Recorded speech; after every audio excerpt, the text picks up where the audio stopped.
پارسا حسندخت هستم، متولد 1366 25 اردیبهشت.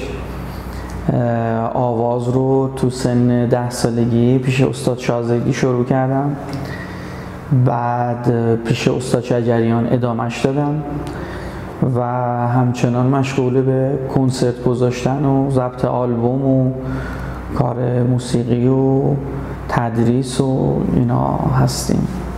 بهترین روزی که واسه تمرین‌ها و اینها بود، یه روزی بود که برف خیلی خوشگلی تو تهران میمد و خلاصه سر تمرین برف رو میدیدیم و تمرین میکردیم و ساز استاد رو میشنیدیم و برف میمد. خیلی حال خوبی داشت.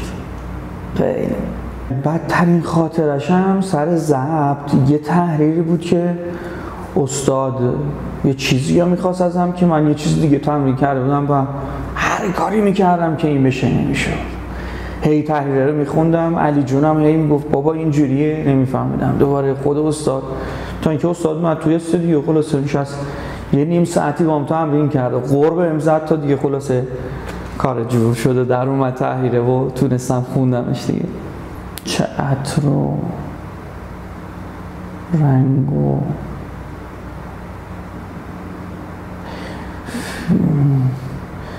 میتونم بهش بگم که آیا میشه رنگ عشق رو گفت مثلا چی؟ رنگ عشق.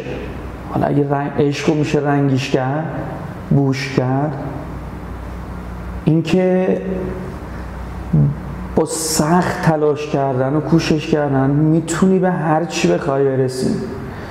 یعنی به نظرم میاد که این پروژه‌ای که استاد تعریف کرده بود خیلی پروژه سخت و بزرگی بود و اون اولش خودم جا زدم، یعنی فکر کنم پسش بر نیام به این بتونم این همه نوتو بخوام حفظ کنم ولی به نظرم که اینه که با تلاش و اینا میشه این کار رو انجام داد. در شرایط حال با این موسیقی هایی که داره میاد بیرون توی بازار و در حقیقت دارن کارهایی که دارن انجام میدن، این بیت هی میاد تو ذهنم که جای آن است که خون موج زند در دل لعل، زین تغابن که خزف می شکند بازارش.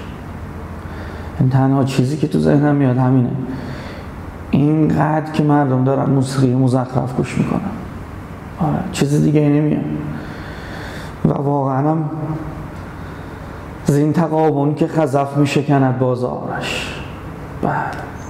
آقا دوست داریم ادامه داشته باشه، کار کنیم دوباره با استاد. همین.